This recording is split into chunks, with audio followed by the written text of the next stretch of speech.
Hi guys, it's Brooke here. I have a super quick favor to ask.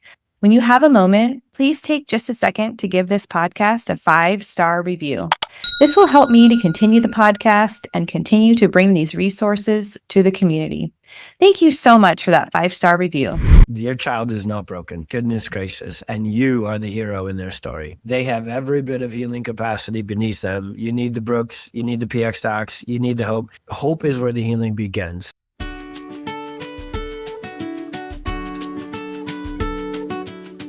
Hey there, it's Brooke, and welcome to Finding Hope on the Spectrum, where I have heart-to-heart conversations with parents, professionals, and autistic individuals sharing personal insight and life experiences. Together, we dive deep into supports, programs, and stories that offer inspiration, insight, and most importantly, hope for the neurodiverse community. Before we begin with today's topic, please take a moment to like, share, and subscribe to this podcast. And if you know someone who this would be helpful for, please pass it along. Remember to always stay curious, be kind, and have an open heart. All right, well, welcome back to Finding Hope on the Spectrum. Today we're talking about the powerful connection between the nervous system, childhood development, behavior, and healing with neurologically focused chiropractor, Dr. Tony. And in this conversation, we're going to discuss birth trauma, nervous system regulation, sensory overload, and more, of course, hope and healing, what that can look like for families searching for answers. So welcome, Dr. Tony.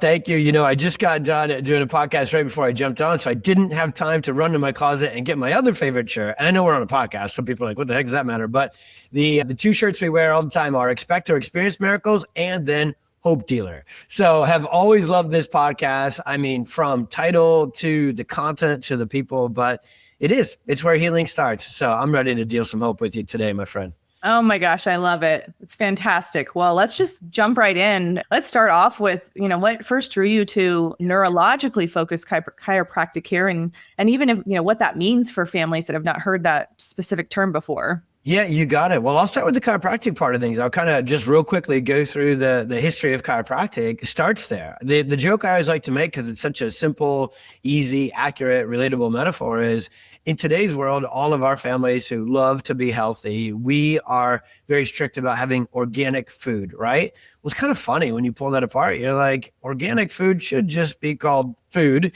And then the rest of the supermarket should say chemically laced food. It's a weird labeling system. And I live the same life with neurologically focused chiropractic. It's annoying to have to write all that out and say that. I wish I could just say chiropractic, kind of being facetious, but real.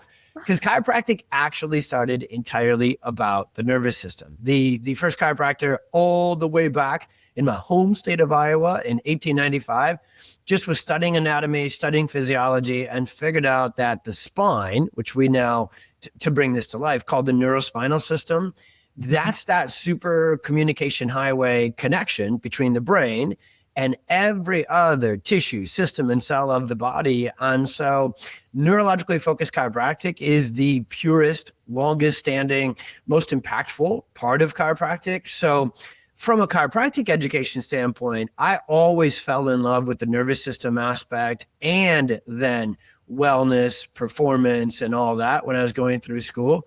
It's the pediatric part that is where my story takes a awesome turn forward. 2 weeks before I graduated, I got married young. I met my wife in undergrad, and then she was there at chiropractic school with me, not as a chiropractor, but working and all that. And so 2 weeks before we graduated, we had our oldest baby girl, Addison. Mm-hmm. And honestly, Brooke, that was the opposite of what we'll talk about today with the perfect storm. It was perfect. Pregnancy, we had all these great mentors and doctors. We were in this chiropractic philosophy and chiropractic lifestyle, and the pregnancy was great. Labor and delivery. Remember, I'm a dude and a dad reporting this, so I'm reporting it in my way. And like birth was awesome. No interventions. Addison latched, nurse connected, co-regulation. So dang healthy. Is a miracle.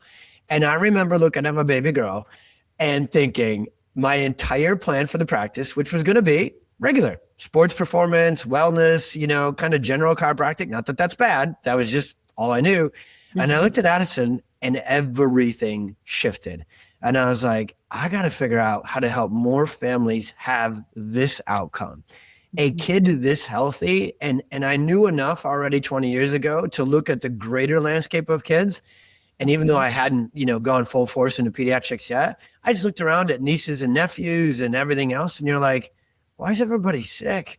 Why are these kids looking so dysregulated and so disconnected and having so many challenges? And so Addison's perfect start led me down a postgraduate certification in pediatrics. And I'll close the loop on it. I started to study sensory challenges, autism, ADHD. 20 years ago, if you said sensory processing to 100 people, one OT, maybe you would have known, and one parent. If you said nervous system dysregulation, people have been like, did you just make up a word? And I became obsessed. I could not wait to learn more. And I could not wait to serve those families who I knew were literally trying everything and not finding answers. And so that's where we put together the perfect storm, started to connect the dots to what we teach, maternal distress, birth trauma, toxic overload, and how that all actually sets up the storm of all these conditions in the nervous system first. So you put all that you put chiropractic being all about the nervous system and the brainstem. You put autism, ADHD, and challenges with chronic illness start in the nervous system. And then we developed these clinical protocols to really change. It's kind of a new, updated version of chiropractic, I guess, is our clinical work with PX docs. And it worked. Kids got better. And once you start to see these miracles and discover these answers, you just can't shut up. You just have an obligation to, and thankfully, God made me pretty unshut-upable. And I haven't stopped since. And then my son, there's another layer to the story with my son and his traumatic birth, and he's a miracle. And so it's just been this continued journey of, mastering this work first, figuring out the neuroscience, then the clinical protocols, and then we teach it and educate not only parents, but we've actually trained over 1,000 doctors, PX doctors in these protocols too. So it's this whole confluence of things that God has led for the last 20 years. Amazing. It's beautiful. And I love hearing people's journey and what led them to where they are today. And I find it so fascinating and inspirational too. And, I know you mentioned your son's birth trauma too. And I'd love for you to share a little bit more about that as well, and how that kind of came into the learning process. It like a lot of these things, it's like, oh my goodness, that happened. That's a big deal. So in 2007, got into practice, started studying, figuring these things out. 2008 is the first time I ever gave the Perfect Storm workshop. Now at that time, and this is still accurate, I taught the Perfect Storm as this aggregate of, okay, it's stress during pregnancy, it's birth challenges, and then it's also toxic overload. And it was this aggregate. And I had really focused fully on the birth intervention part and started to really figure out subluxation, disconnection, vagus nerve injuries, and these chiropractic protocols. And I like to say it this way, my friend. I think God knows I have my own healthy dose of ADHD. Well adjusted, well regulated, well balanced, a productive form of it. I think it's a superpower. But he said, I'm going to make sure that you just know to do this work for life. And so Oliver was born Memorial Day, 2009, about 6 weeks early. And he was born with a very fast birth. It still sounds nuts all the times I've said it out loud, but he shot out like a rocket on just the second push. My wife was on all fours on the bed. Our midwife, amazing team, ready to go. Everything was there. Just sometimes it doesn't go according to plan, right? Lots of things in life can fit that mold. And Oliver shot out like a rocket. The midwife was getting everything kind of ready to go and had her back turned. Did not think that the second push, right, would crown so he didn't crown and then kind of come out after that. Came out all at once, head and neck flexed. Whiplash injury, brainstem injury, neurological. He had persistent pulmonary hypertension, went to the hospital, from that hospital in a helicopter to another. He's actually fully a medical miracle. But then we were told his brainstem injury, his hypoxic brain injury, his MRI, his EEGs, everything was as bad as you could ever come up with from a neurological potential outcome. And they told us he had a 20% chance to live past age 1 and a 99% chance that he would have epilepsy, autism, cerebral palsy. We needed to keep him on all these medications. And they only said 99% because it would have sounded pretty harsh to say 100%. Yeah. but they meant that, right? And in their world, they weren't, that's their interpretation because that's what they see. Kids have traumatic births. They have injuries neurologically. They don't know what to do about them. If they get the kid to survive, which is amazing, then they go into the neurostorm. Oliver left the NICU 6 weeks later with a perfect EEG, a perfect MRI, his heart and lungs completely healed, and a bunch of medical doctors and nurses looking at me like I had two heads. What the heck happened? And when I sat down and talked to the neurologist, I'll never forget it. I can picture myself right there inside Lutheran General Hospital, Chicago. I can teach this stuff. Even back then, I can teach their language. I can teach it in parent language. I can nerd out too. And I taught them exactly what I did with adjusting Oliver 2 to 3 times a week while he was in the NICU. They saved him. We restored him. And I could literally explain everything, did explain everything. And the neurologist, epileptologist looks at me and he goes, nah, I don't think it was probably the adjustments. Some kids just spontaneously resolve. Like, I was like, did you just spontaneously pull that out of, you know what?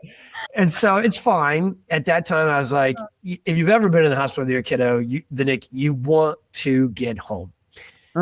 Nothing more. But I will, that day, those conversations, I have been blessed to teach this stuff to thousands of parents. And 100% of the time they say, tell me more, help me more. I've tried to teach this to hundreds, if not thousands of medical doctors. And this is a generalization, which you're not supposed to do. It's not 100%, but the majority of them, they just can't get there. Different conversation probably for a different day, but Oliver is now 17 years old, a state cross-country runner, academically thriving, has a girlfriend, healthy as could be. You would never, ever, ever know he had that start if you don't have his chart. He's just the model of health. What an incredible story. Absolutely incredible. I think more people need to know about stories like that and, how incredible it is. And I know, I actually don't know a lot about kind of like the birth experiences and the nervous system. And, I think that's such an important piece for people to know more about, and especially with our population that we're serving here. Can you share just a little bit more about that? Yeah, I think it's important. So I want parents to know that I ended up finding this in the same dang journey or kind of sequence that parents do. Number one, we'll kind of go back to the medical thing for just a second. They tell us it's genetic, it's bad luck, don't worry, they'll grow out of it, there's nothing you can do. Well, every one of us is wise to that, right? We were before the information age. We are way, way wise to that now with the podcast information age. And so we go on this journey looking for, well, if it's not that, what is it? And we dig into this whole thing called environment. I had that training too. So I went through, back then it was called DAN, right? Defeat Autism. Now it's the MAPS world and all that now. And so I did biomedical training. I did chiropractic training. If there was a certification, Brooke, I went and got it. And I'm a nerd of nerds. Front row, fresh pen, like just recording things. And so I go through this training. I'm like, well, it's not genetics. And then I learned that it was toxins. So I sit down and I do my job as a clinician and a chiropractor with parent after parent, mom after mom. But the thing we did differently is we started our questions not with the symptoms. We started with the entire case history. Tell me about your fertility journey. Tell me about pregnancy. Tell me about labor and delivery. And then we'll get into the infancy, the toxins, the antibiotics, that sort of stuff. And what I expected to see, I did see. I saw a lot of antibiotics. I saw a lot of adverse reactions. I saw a lot of, environmental issues with it, toxic-based issues. But 60 to 70% of the time, I saw that there was a high-stress pregnancy, and there's a whole, spectrum of that. And then 85% of the time, and nowadays it's over 90% of the case histories, there was some documented birth intervention. Epidural, then that slows things down. Then there's an induction that leads to a lot of tension. And then the induction kind of gets short-circuited. And then there's a C-section or there's a forceps or a vacuum. And so it's this simple. Birth interventions all land on the neck.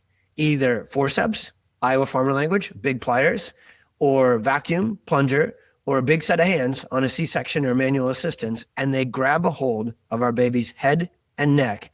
And they yank and twist to pull them into the world. I'm saying it as plain English as I can so that it doesn't get overly complicated, because for parents and actually providers, there's not a single moment after that baby is born where we would ever even imagine that that's okay. I always tell the story in the workshops, now maybe imagine baby's out, and maybe they needed to do this to save baby's life. That can be involved in this conversation. It's overused, but sometimes it's appropriately used. And then the baby's in the bassinet, getting height, weighed and measured. Let's say a nurse or anybody comes over, picks up your baby by their head and neck and holds them by their head and neck. Yeah. That person's going to jail. And I'm not even being over, this is not hyperbole. Like, everybody knows that a baby can't protect and hold their head and neck up. That's the brainstem. That's the superhighway for the nervous system. They don't even need me to teach them the neuro stuff about the brainstem to just go, we can't do that. That could have lifelong neurological consequences. It happens in the majority of births. Birth has been medicalized. And there's so many interventions in the labor, delivery, and birthing process. It leads to a physical brainstem, what's called subluxation, misalignment, distortion, injury. That's where all sensory processing, autonomic regulation, so heart rate, breathing, digestion, immune and inflammatory regulation. That's where, most importantly, sensory motor planning is governed by the cerebellum and the brainstem. So everything a baby needs to do, eat, sleep, digest, motor milestones, sensory processing, all the developmental milestones that make up a healthy brain architecture later on, the foundation, the brainstem, the base of it is literally subluxated or distorted at birth. And there's no nutritional plan, diet change, detox kit, supplement, essential oil, therapy that can layer on top of that dysregulated foundation and be effective. So this is where pediatric chiropractic really enters the chat and says, hey, all of that is going to be essential to help our kids heal, but on what foundation? Yeah. That's birth. Incredible. Yeah, it's so true. I had 2 C-sections. So, I mean, and long labor, and all the things, and it is such a process for them, when they're coming into the world that way. Yeah. I mean, yes, my daughter had torticollis, like it was like a whole, one thing leads to another. And then, you have to go down that path and, I have to say, like, no pediatrician was like, you should have none. This support for your child, or, has recommended any of it. That's where we're at with it. We will not stop with our podcast, our platform, and training thousands of doctors. Oliver, I always say it, love my little dude, okay, he's not little anymore. He's pretty jacked, but he cheated, man. His dad was a pediatric chiropractor. His intervention, they saved his life. They did their job. What they should is always a dangerous word, but what the system needs to get updated is they should have said, hey, that was a significant cervical spine and neck injury. You need a chiropractor to fix that too. Again, back to plain English. And so our system needs to come together instead of staying separate. And a pediatrician, unfortunately, it's always funny when a pediatrician is like the expert on chiropractic. They didn't go to chiropractic school. Right.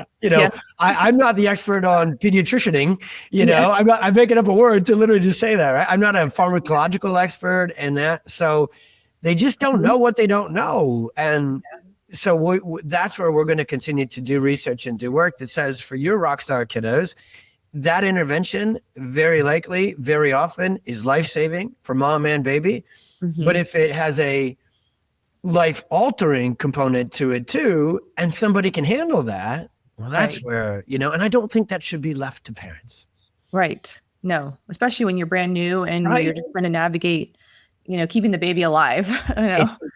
So, that's, I think it's so true. So this is fantastic that, we're talking about this today and continue to get the word out there. And, for families that are in those positions, like having a new baby, maybe they had a C-section or whatever kind of birth experience that, what are the kind of signs to look for, with the nervous system being in distress in an infant stage? Yeah, that's where the perfect storm, well, technically it starts right from the neurological challenges, but then it shows up. There's early signs to this. Geez, I feel like I'm really piling on the pediatrician with this one. I don't mean to. It's just kind of hard not to do it, when you and it's not bashing, it's contrasting, right? And the truth is difficulty latching. So when the neck is injured and subluxated, that's the kiddo who has torticollis, plagiocephaly, prefers one side, or it's all trouble. Their head, neck, jaw, swallowing, all of those first functions that are essential to surviving and thriving for a baby are all governed by the nerves of the upper neck and the cranial nerves. And so the first signs are difficulty latching, nursing, soothing, sleeping. When it's really apparent, it's the torticollis or the plagiocephaly, acid reflux, which is what everybody blames colic on, indigestion and stomach issues. But as a chiropractor, we're the annoying toddler who keeps asking the question, well, why that? Why is the stomach a mess? Yes. The nervous system, specifically the vagus nerve, leaves the brainstem and it goes all the way down through the thorax and the digestive. It controls the diaphragm and it controls digestion. And so constipation, eczema, those digestive distress signals in an infant are a sign of the storm brewing. And if we just jump forward a couple of chapters for a second, name a kiddo with autism and spectrum and ADHD challenges that doesn't have a messy gut, right? Still later on. And so they don't grow out of those challenges, like the pediatrician says. They grow into other diagnoses that stack on top of these. The other signs, ear infections, sinus congestion, croup, a cough that a kiddo who just can't clear crud out of their body. Yep. It does have to do with diet and everything else, but most of our immune system is just plumbing. And so if that gets jammed up, and then the third chapter, so you kind of look for in infants, look for the digestion, colic, difficulty nursing, then you can kind of track the immune system. If they're having a bunch of sinus, ear, respiratory infections that they can't clear, that's a sign. The third one is the sensory motor. Now they hate tummy time. They really struggle with being in the car. They're starting to either be delayed on their motor milestones or they skip crawling and skip some of these stages. That's a big indicator of brain-based challenges later on. So the third chapter to look for is those kind of classic milestones. Those are signs of subluxation and nervous system dysregulation too. Yes. I mean, you just described what happened with my daughter that had torticollis, and then she had chronic congestion, and then it was antibiotics, and it wasn't working. And then I was like, this isn't working. And so I ended up going to see a craniosacral therapist. Yeah. And she fixed her ear. She's like, she's pulling fluid in her ear. Yeah. In one session, 45 minutes. She said, we're going to have a big clearing tomorrow. That girl sneezed 25 times the whole day the next day. It all came out and she was done with her congestion. I'll never forget when I was in school, my dad, who's my best friend and my mentor, but I grew up in the middle. When I say I grew up on a farm, I mean like legit farm, I joke now, my friend, I'm just a fake Instagram farmer. A lot of us have moved to the country, grabbed a few chickens and we're like, let's go to Farm and Fleet. I grew up actually needing to go to Farm and Fleet and have a truck, And so my dad, in the best of ways, doesn't complicate anything. He just sees the world in a very simple, awesome way. It's really good for your nervous system, by the way, to do that. And so I was in chiropractic school, and that's like the worst time you can ever communicate chiropractic because you're just so excited, but you have no idea how to explain it. So my dad at that time, Brooke, still called chiropractic chiropractic. Like he couldn't even pronounce it right. Well, he has this little dude. My dad's like me, and he's always wherever he can help take care of kids. So we had a family friend. They had a baby real young, and the dad was not a real good dad. And so my dad would step in and watch this kid a lot. And the mom's family went to chiropractors. So this little guy that my dad is responsible for one day while his young mom is working, his mom says, oh, he's really sick. He's really congested. And I'm worried he's going to get an ear infection. Take him to our chiropractor. And I'm sure my dad at that time was like, Yeah, Sure. And my dad calls me on the phone driving home after the appointment, and he goes, and this is before FaceTime, or I'm sure he would have connected me on FaceTime. He goes, he can't stop sneezing. Stuff is just coming. We were in there for like 15 minutes and he was miserable. Now I'm driving him home and he's so happy, but he's literally just snotting mucus all over my truck. That's that. You know what I mean? It's clearing the plumbing, and it's so awesome. I don't think I've ever told that story on a podcast, but Love it. It works. The sooner you can get after this stuff, our kiddos who now fast forward to a kid who's 5 and literally still can't clear their sinuses. And a lot of our kids with autism have never had a fever because their immune system is so dysregulated. We will make 2 adjustments. They will literally have their sinuses do what your daughter and this story was, and then they'll spike a fever, 102, 103, 104. It's God's design. It's the nervous system turning the immune system back on and saying, hey, I know these toxins are in here. I just haven't been able to do my job to get them out of there. Now they can. That's what chiropractic is about. Not doing the job for the body, getting the body to do what it was designed to do when you can get the interference out of the way. Yeah. Amazing. Oh my gosh. Incredible work. I mean, this is so exciting. I'm excited to get more connected to these chiropractors in San Diego. So let's talk about, kind of, we know that there's changes in speech, behavior, sensory processing. It's all tied up to the nervous system.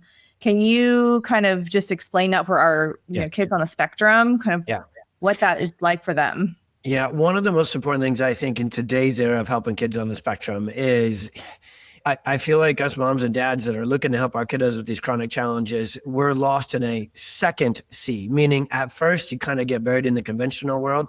Awesomely today, parents are getting out of there, I think, kind of quicker, faster, cleaner than they used to. But the functional med Facebook group world is pretty messy itself, right? You drop in there one time and you're like, my kiddo just got diagnosed with autism. What do you recommend I do? You wake up the next morning and you need to move to a farm, grow your own food. So here's where I'm going with this. Healing needs to start in the same sequence that the storm started. We've got to work on nervous system repair and regulation first. And so we do that through neurologically focused chiropractic care by tracking it objectively through a functional assessment called the insight scans. And these scans are how you really know that you have a chiropractor and a practitioner that is looking deeper and is the most advanced clinical protocols, because the scans are thermal, then EMG, so that's very neuromotor, and then HRV, which is this global adaptability. Think of it like a stress test. And when a family has been really gone through this perfect storm and dealing with the multitude of spectrum issues, the nervous system really tells the whole story. On the thermal scan, we can start to really make sense of a lot of the gut, digestive, microbiome, limited detoxification, immune system inflammation challenges, because all of those systems, the gut, the immune system, the hormones, they're under the control of the autonomic nervous system. And that works a lot like the fuse box in your basement. Different nerves control different systems. So we start getting these kiddos better by going beneath the surface and saying, and I'm going to get to the brain. I'm going to get to the speech, the socialization, the communication, but we got to get healing happening in the order that development was supposed to. And so sleeping, digesting, motility, those things got to get, I don't like the word fixed, but it's the Iowa farmer me. We got to work on those first. Second is the EMG. The thing that people are really missing in today's world, which is really awesomely teaching parents about mitochondria, methylation, MTHFR, microbiome, that's the chemistry of health. Well, the way we're really designed is movement matters even more than the microbiome. Kids are designed to move through life. Proprioception, mechanoreception is very calming, integrating, and organizing to the brain. Just think of, so for me, from Chicago to San Diego, 4-hour flight. I'm a raging bull, Brooke. Probably won't surprise you that I like to move. By the end of that 4 hours, my brain is stimming. I need to move, right? I got to do something. Let's say your airport, I know this from flying out there all those years because it's right downtown. They don't let a plane leave or land after midnight, right? Because of the noise and everything else. And so anyways, let's say you get delayed. How is everybody's mood on the plane? Because they haven't moved.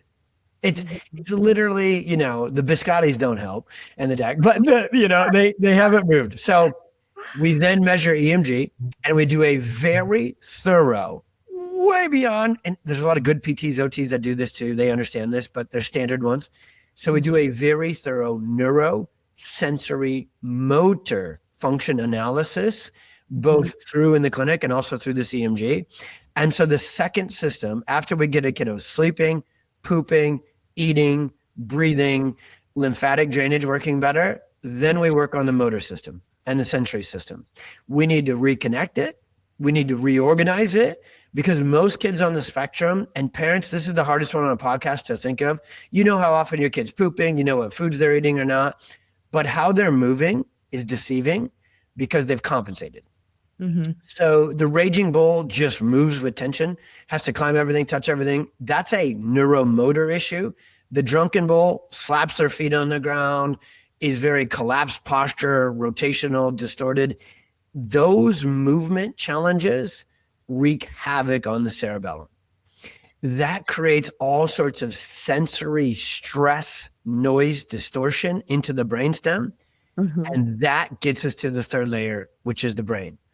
When you have all those challenges from inside the body and then from the neuromotor system, especially the spine and the brainstem, the part that chiropractors work on, that creates so much stress, noise, and disorganizing information into the cerebellum. It activates the amygdala because the body's in fight or flight all the time, and it shuts down the hippocampus, the prefrontal cortex, the parietal, all the advanced brain functions that we know, hey, I want to help my kiddo speech, communication, behavior, decision-making, vestibular, visual integration. Those are all what we call advanced brain functions. And the nervous system is a really locked in project management system. It won't turn those on, even if we throw therapies at them, lasers at them.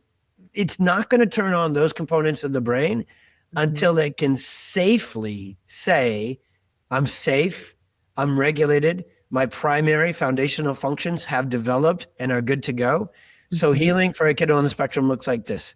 The first 30, 60, 90 days, sometimes longer, if the kiddo's tougher, we're not looking for big brain-based changes. And if somebody's hunting that down too soon, they might try and get this going in the wrong order, and that can send healing in the wrong order. We're just simply asking, are they falling asleep easier? Are they staying asleep longer? Are they pooping easier? Are they trying new foods? Are they having less sensory overload? Is their motor planning, their posture, their efficiency, their movement patterns and integration better? You get those neurological soft signs online. We track all this with scans. The scans not only help us get started, they are measurable progress. We do it every 6 to 12 visits, so 2 to 4 weeks. And then once we reach this threshold where the scans start to stabilize, the soft signs start to come online, the body, as simple as that sounds, is just under less stress and it's more regulated. The brain goes, all right, I got this. Let me start to look you in the eyes. Let me start to socialize and connect. Let me start to try and communicate and verbalize. Let me pay more attention to something that I was completely disconnected and aware from. Because when a child is just flat out stuck in sympathetic overdrive, they're locked in. The old definition of autism was locked out syndrome. I've always tried to have parents see it different. They're locked in neurologically, and that breaks my heart because they're missing out on this incredible world that they know is out there and we know is out there for them. So we just need to unlock that nervous system dysregulation, and it happens over a series of adjustments and a series of time. And healing happens in a very specific sequence. And in a cool way, it's predictable. It's never, I shouldn't say never. Sometimes you get surprised, spontaneous, not at all from a kid, but it's never as fast as we want it to be. Never. It's a very sequential, predictable, but over time sequence of healing. And these kids, I just want parents to know, I know this is a long answer, but I want all parents to know the healing capacity, the regulation, adaptability, it's all in there. We don't find kids who are missing parts and broken. Not a single part of research has said to us genetically they're broken. Their foundation is disconnected and dysregulated. And then that goes downstream and it messes. So most parents today, Brooke, are trying to fix each system, because most practitioners are, even the ones that are kind of in my camp, right? They're trying to fix each system individual. I got my gut doctor, I got my immune system doctor, I got my sensory doctor. You got to fix the system that ties them all together first. And then everything you're doing individually starts to stack up holistically and exponentially. And these kids experience miracles. That's why we call our podcast exactly that, because we see it overnight, every day. No. Over time, in a predictable sequence every day. Yeah. Yeah. Oh, that makes so much sense. I mean, and it's just, it sounds so tangible. Yeah. the way that you're measuring it and taking it step by step in that order. And, I just am such a believer of kind of the developmental path and how important that is. And you're taking it to another level, a deeper level that is incredibly important. This show is brought to you by Therapeutic Approach to Growth. Therapeutic Approach to Growth helps families with relationship and behavioral needs. Their holistic programs are individualized to honor and respect each family and their autistic son or daughter's sense of self through programs such as relationship development intervention, naturalistic ABA, and animal-assisted services. If you're finding yourself frustrated or discouraged with your current behavioral programs and would like to see more long-term meaningful growth for you and your family, then contact TAG today at www.tagforgrowth, that's tagforgrowth.com, to learn more about how to schedule a consultation or how they can offer you the help your family needs, whether in person, remotely, or in a school setting. Again, that's www.tagforgrowth.com.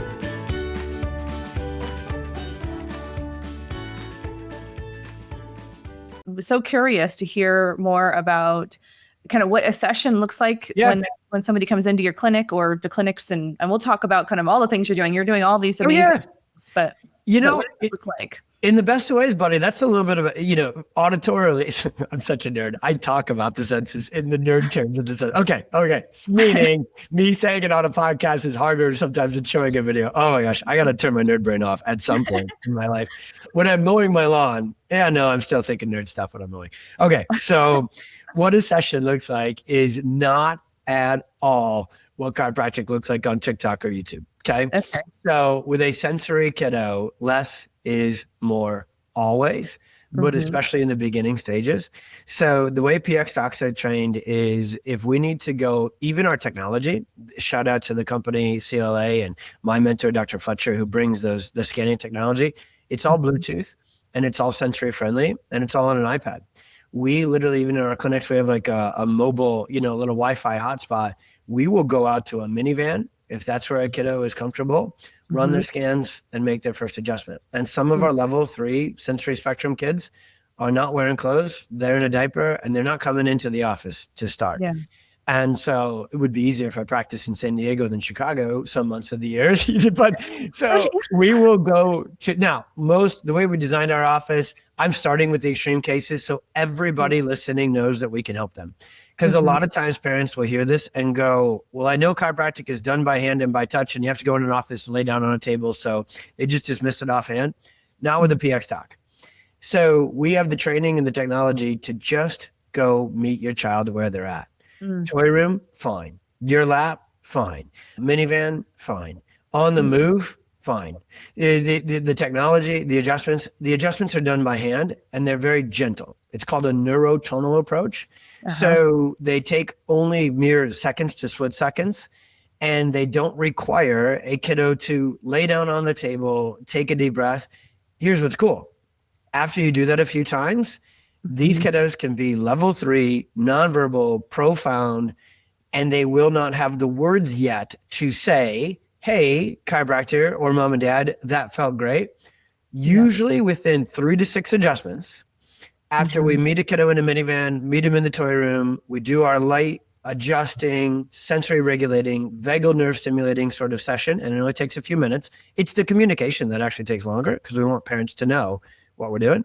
Yeah. Within 3 to 6 sessions and adjustments, kiddos who are struggling the most run into the office, find us, grab our hands physically, and place them on their neck. The number one thing I experience all day in practice is not a kiddo melting down and getting mad at us because they have to come into the practice. They get mad when they have to leave. It is the most heartwarming thing ever.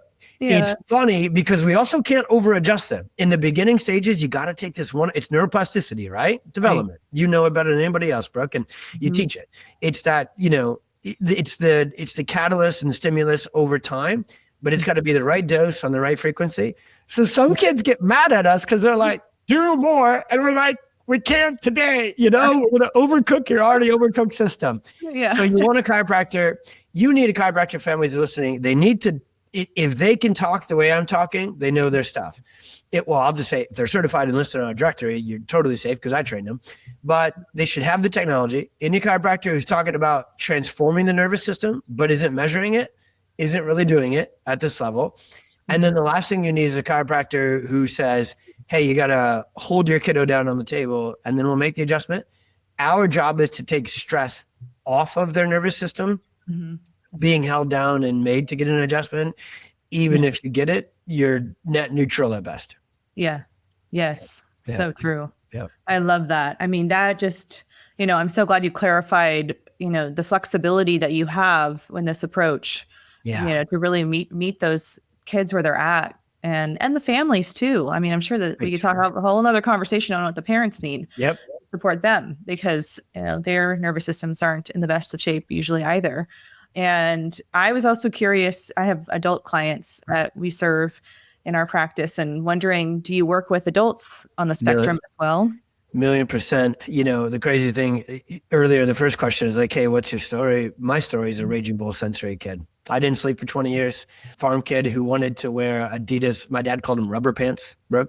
So when you're a legit Iowa farm kid, you're supposed to wear Wrangler jeans with steel-toed boots and like a cotton thick t-shirt that was handed down from a church camp, and I was a sensory kid. I didn't sleep. I chewed on my pencil. Thankfully, I was a farm kid and a sports kid, so I had just enough outlet, and it was small. Nobody diagnosed me. Nobody tried to medicate me. I just literally moved through life to calm my sensory system. I started getting adjusted as a junior in college because that's about as far as my nervous system made it before I started to crash out. When I was a junior, my uncle had died in a farming accident on our farm, and he was really close to me. And my dad was there, and it crashed my dad. I had never seen my dad crash. So I'd already had all these neurosensory subluxation elements. And then the emotional moment crashed me, and I started to really struggle in school at a level I'd never had before. Well, God always works miracles through, people. And I had found chiropractic, needed a job, went to go work and shadow in a chiropractic office. And Dr. Rick Elbert gave me my first adjustment at age 21. So 2 decades of being in the storm. Yeah. And I slept for 14 hours. Now I miss class because I was actually sleeping. And I literally healed at a level, even all these years later, I don't even know how to describe. I didn't even know what was happening at the time, right? I thought I was getting adjusted for my shoulder and my spine and regular chiropractic. Dr. Albert, God bless him, but he's not a sensory PX doc, right? So he didn't communicate what we're talking about. But it doesn't matter whether somebody communicated or not. Adults respond to neurotonal PX docs care exactly like this. And I will say this too, you probably won't expect this. Oftentimes, teenagers, young adults, and just parents heal faster than toddlers because toddlers are still growing. Grade schoolers are still growing. You have, development better than anybody, bro. You're trying to repair the engine while it's going 180 miles down the road. Yeah. And so you get it better, and then they grow and they fall back off the rocker. Adults, teenagers, they've already matured and finished growing. So when you look to repair and reset their nervous system, on one hand, yes, it's been there longer. But on another hand, you're not playing that game of tug of war like a growing and developing child still has. We tend to see parents and young adults come out of their storm. And so here's what it looks like to be specific to kids on the spectrum. Yeah. At 21, 23, their gut's still a mess. Their immune system is still a mess. Their posture is still a mess. And most of them are riddled with anxiety and OCD. Yeah. And so chiropractic does not treat or cure any of those things, but it takes the edge off the nervous system. It activates the parasympathetic system, and all day, every day, parents are telling us they can now get a job. They went into school and got an associate's degree, and they're wanting to go, bowling and make friends and do things again. And for an adult, young adult, that's everything. Yeah. That's everything. Oh yeah. I mean, that is quality of life, right? That's what that looks like, and incredibly important. That's kind of, my passion and mission is just quality of life. We just want our clients to have a meaningful and high quality of life, whatever that looks like for them. Yes, And ma'am. that impact is huge. Yeah. And so I love that. And, I love that, we still hear in the field, unfortunately, that there's these ages where, the brain isn't going to Yep. adjust as much, or, maybe you'll have some improvement, but not as much, or, all these limitations that are just untrue. And, I think it's so important for people to know. It's false. Simplifying that, and it's not simple at all. It's a big touchy subject on it, but so many people see autism and this whole spectrum as the speech and communication challenges. You're verbal or not, right? And they put so much on that, rightfully so. That's why I love, same as you, Speller's method and so many other things, because there's so much in there. These are the most empathetic, brilliant, courageous kids ever, and they can communicate. The mechanical, those windows do certain windows of certain fine granular functions tend to have a different layer. See, I can't even say closed, right? You know me, I'm so glasses half full. I can't say what I mean to say. Yeah. Some things are tougher to reopen later on down the road, but this multitude of quality of life things are not. Digestion, emotional regulation, socialization, sleep. The list goes on with quality. Chiropractic is the most kick-ass quality of life improvement thing out there. And we literally track it. We have surveys, we're doing studies on this. It's that's why I was so excited to come on your podcast. I live in the country, my friend. I drive all over the place with my kids. I go for rucks all over the place. I listen to your and Zach's twice. I love your podcast. I love Zach's podcast. I love it. You're exactly right. It's quality of life, and every kiddo has a different score and scale and potentiality of that, and you don't know what it is until you maximize it. That's right. Yep. And you just have to keep on that path. Yeah.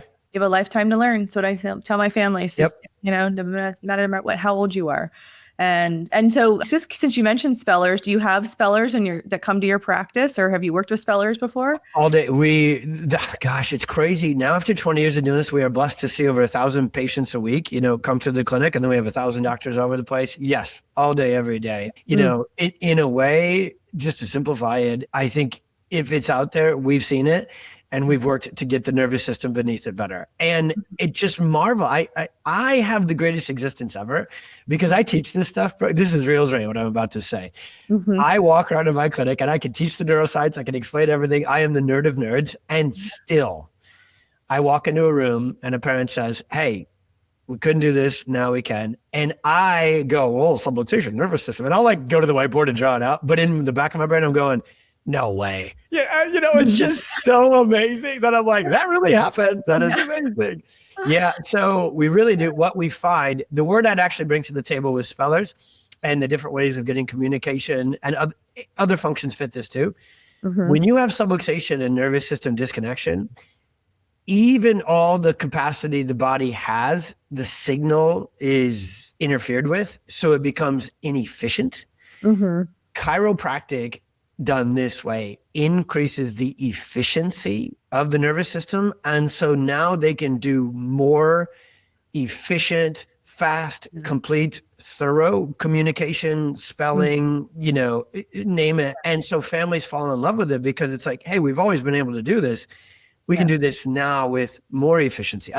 So most of our spellers, the typical visit looks like this. So they come in, they get checked, they get adjusted. And because it's me and I'm a dad and all my docs are this way, we require them to spell out at least one cheesy dad joke or pun.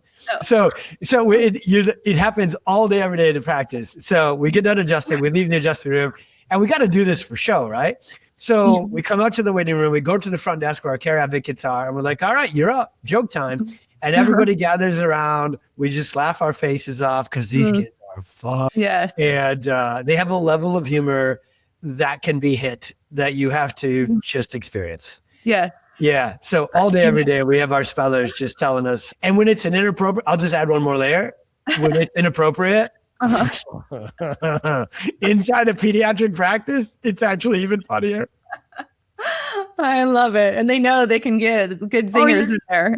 You see the mom or the dad over their shoulder, because they know the joke is coming. And I tell my parents, my friend, I am a terrible parent inside my practice. I say yes to, and I shouldn't. I know better. I have 4 kids who are thriving. I feel like I'm a decent parent in my own real life. I get into practice. I love these kids so much. I'm like, you want another snack? I'll go get it for you. You want to spell out that joke in front of 30 other people? Let's laugh about it. And then the parents look at me and they're like, if you guys didn't get such good clinical results, I might not like you so much. Right. Yeah.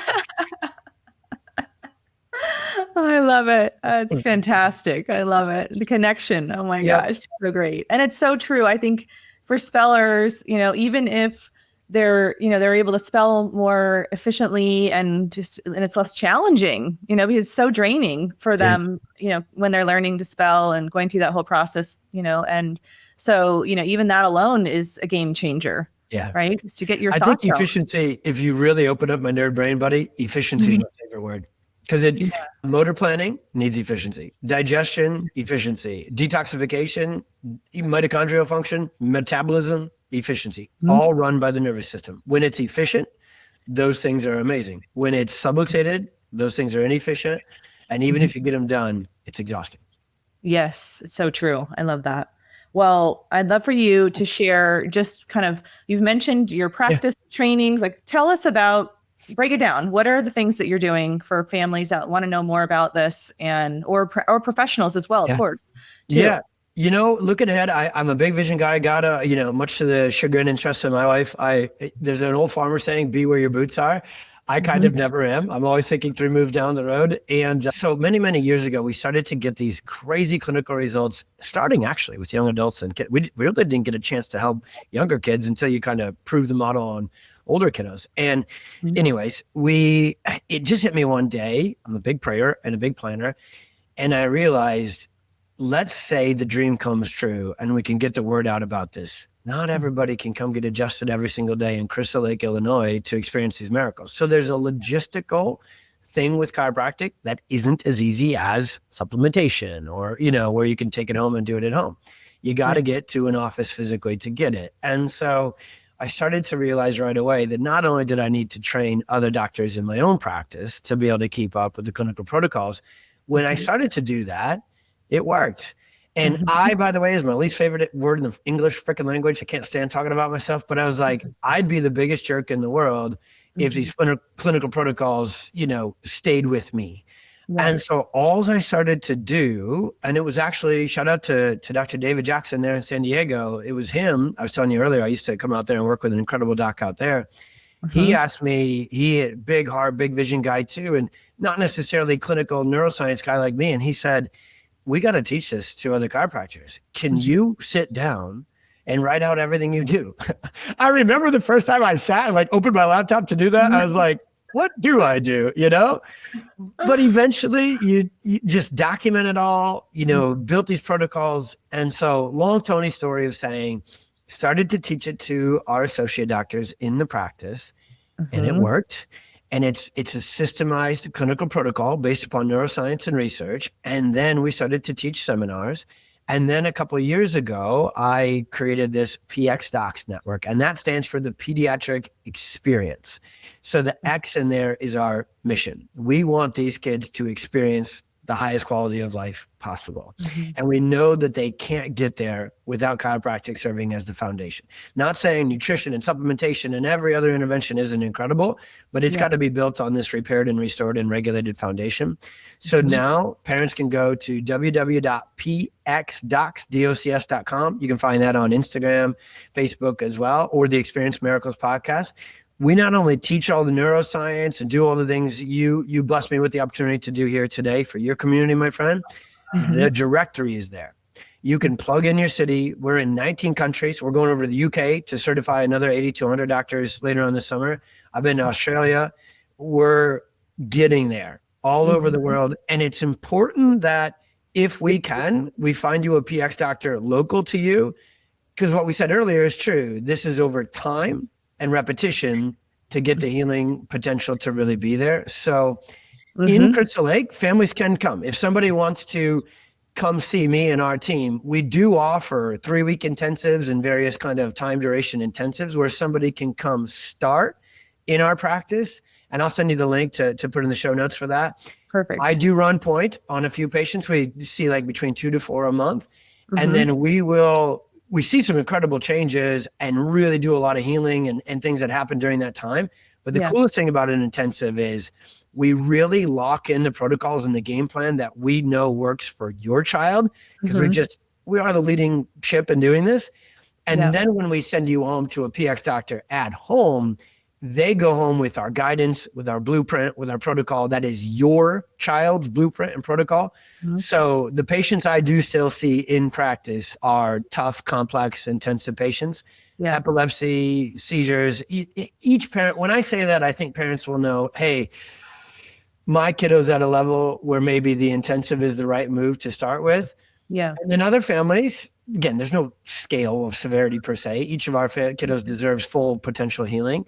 But maybe for other families, it's like, hey, let's find you your local PX doc and get started there. Yeah. Well, incredible work. I mean, well done. And, not allowing this information stay with you. That is no easy task, what you've accomplished. So, thank you for what you're doing for the community. It's really remarkable. I can't guarantee that they have as good as jokes and long rambling farmer stories as I do, Brooke, but they can do the job. That's good. That's good. And we will include all those contacts in the show notes. And so if you were going to leave the families listening to, today, one last bit of hope or message, what would you want to leave them with? Yeah, for sure, my friend. Your child is not broken. Goodness gracious. And you are the hero in their story. It is, they have every bit of healing capacity beneath them. You need the Brooks, you need the PX docs, you need the hope. Hope is where the healing begins. It's where parents' nervous system first gets out of its own storm and then starts to move in the right direction. Hope is what fuels us to find the answers, the action steps, the providers, the practitioners, the protocols that get them better. And all that stuff works. So your child is not broken is the first thing, 1A, 1B. The foundation and the sequence of things matters more than anybody probably told you before. Yeah. And so for a lot of families, you are absolutely positively doing all the right things. You might just need to reorder, focus first on the foundation with chiropractic care and adjustments, and then work with them and your team to say, okay, what's the sequence we can layer on after that? And if I have an overtime answer to that, mom, dad, you too. Co-care, co-regulation, it's everything. And Brooke, I think you do an incredible job with a lot of your material and a lot of your interviews to say, hey, this isn't a bonus of the healing journey. It's an absolute core component. Yeah. Beautiful. I love it. Thank you so much, Dr. Tony, for being here, for sharing, for your passion. I could feel it. I could feel your energy through the screen, and I love it. So I'm excited to stay in touch with you and just follow your path and your journey, and look forward to seeing what comes next in your future as well. So thank you. Thank you. I'm dancing on the edge again. The wind is calling my name. I'm dancing on the edge again. This time I'm not looking back, babe. You can change me, you can tell me down. I'll be echoes in every place I find. I break the molds with the rebel's mind. I'm a hurricane of free, born mind. The information provided on this podcast is for general informational purposes only. The content shared is based on the experiences, opinions, and perspectives of the hosts and their guests, and should not be construed as medical advice, diagnosis, or treatment recommendations. The discussions and topics covered are intended to foster understanding and awareness of autism therapies, but are not a substitute for professional medical guidance. Before making any decisions regarding therapies or treatments, we strongly encourage you to consult with a qualified healthcare provider who can provide personalized recommendations based on your unique circumstances. By listening to this podcast, you acknowledge and agree that the hosts, guests, and producers are not responsible for any consequences, damages, or outcomes arising from the use or application of any information during the show.